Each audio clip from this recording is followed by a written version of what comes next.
नमस्कार दोस्तों, मैं मृत्युंजय आपका स्वागत करता हूं हमारे इस चैनल सटीक परामर्श में। और देखिए, पिछला 2 वीडियोज़ हम लोगों ने बनाया था कैश एंड गोल्ड सिस्टम के ऊपर। और एक तो काफ़ी चला बेंगलोर का कि बेंगलोर में कैश एंड गोल्ड सिस्टम आप कैसे स्टार्ट कीजिएगा। तो उसी टाइप का क्वेश्चन है कि बर्दवान में इनको कैश एंड गोल्ड का बिजनेस स्टार्ट करना है तो किस तरीके से करें।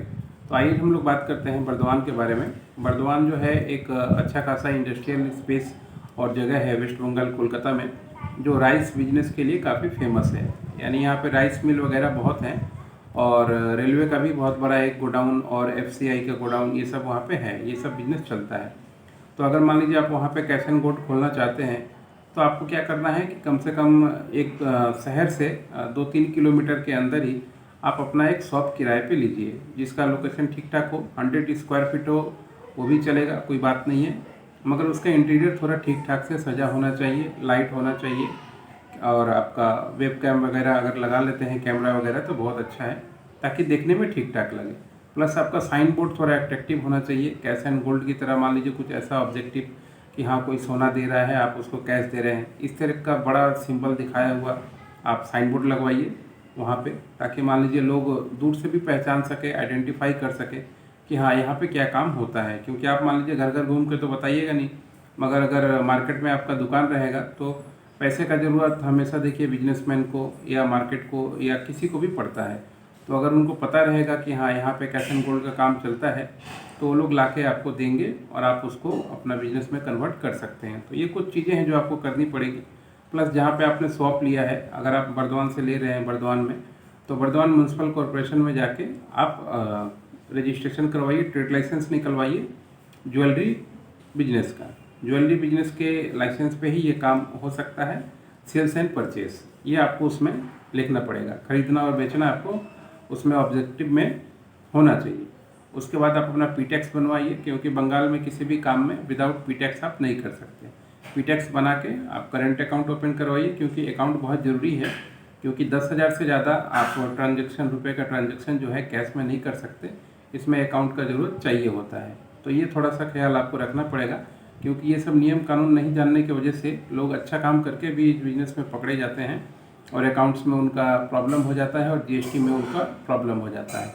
तो ये प्रॉब्लम आपके साथ ना आए, इसलिए हम लोग पूरा गाइडलाइन करते हैं कि कितना का ट्रांजेक्शन करना है, किसको कितना पेमेंट देना है, कैसे देना है, कैसे लेना है, कैसे अकाउंट मेंटेन करना है, ताकि आप अपना काम अच्छे से कर पाइए किसी भी शहर में। तो अगर आप पुराने भी बिजनेसमैन हैं, कैश एंड गोल्ड का काम कर रहे हैं, आपको सिस्टम नहीं पता, तरीका नहीं पता, तो जुड़िए, हम लोग सारा एग्रीमेंट करके आपका काम करवाएंगे और आपके साथ जुड़े रहेंगे आपको बिजनेस को बढ़ाने में। प्लस जैसे आपने मान लीजिए करंट अकाउंट खुलवा लिया, ट्रेड लाइसेंस ले लिया, पीटैक्स बनवा लिया, अब आपका काम है टीडीएस निकलवाना। क्योंकि टीडीएस एक ऐसा सब्जेक्ट है जो पुराने सोना खरीद बेच में बहुत बार लगता है, जो आपको नहीं पता होगा, बहुत से लोगों को नहीं पता होगा। तो टीडीएस एक बहुत अहम रोल प्ले करता है। अगर कोई मान लीजिए बाहर का आदमी बेचने आ जाए तो उस पर कितना टीडीएस है, कोई शादी का सामान बेचने आ रहा है तो उस पर कितना टीडीएस है, कोई अलग अलग मैटर होता है, अलग अलग इवेंट होता है जो कायम करना पड़ता है, अपने इस आपको अकाउंट में दिखाना पड़ता है। तो आप तो मान लीजिए बिजनेस कीजिएगा, अकाउंट्स के चक्कर में तो आप पढ़िएगा तो आपका बिजनेस बर्बाद हो जाएगा। तो अकाउंट्स, नियम कानून, ये सारा कुछ हम लोग आपके बिहाफ पे देखेंगे। आपका काम है काम करना। मार्केटिंग भी आपको बताएंगे कि कैसे मार्केटिंग करना है, ताकि ज़्यादा से ज़्यादा क्लाइंट आपके पास आए। मगर मिनिमम जो है आपके पास दुकान, ट्रेड लाइसेंस, पीटैक्स और टीडीएस और करंट अकाउंट ये होना चाहिए। उसके बाद अच्छे से उसको एडवर्टाइजमेंट कीजिए। एडवर्टाइजमेंट कीजिएगा तो लोग आपके पास आएंगे। आपके पास अपना केवाईसी फॉर्म होना चाहिए कि कौन आपके पास आ रहा है, क्या लेके आ रहा है, क्या उसका माप है, क्या उसका कॉम्बिनेशन है और उसका कितना मार्केट में रेट चल रहा है, ये आपके पास जानकारी होनी चाहिए। प्लस आपको टेस्टिंग का भी नॉलेज होना चाहिए। अगर आसपास कोई टेस्टिंग सेंटर है तो वो भी रखिए, या किसी प्रोफेशनल को हायर कर लीजिए ताकि देख के बता दे। या आपके पास मशीन होना चाहिए ताकि जो ज्वेलरी है, गोल्ड है, वो कितना है, 22 कैरेट है, 24 कैरेट है, ओरिजिनल है, क्या है, ये आपको सारा जानकारी रहे तो फिर आप आराम से प्रॉफिटेबल कर सकते हैं। पता चला कि गोल्ड 22 कैरेट का है, आपने दाम 24 का दे दिया तो फिर आपके लिए मुश्किल है। पता चला 18 का है, आपने 24 का दाम दे दिया।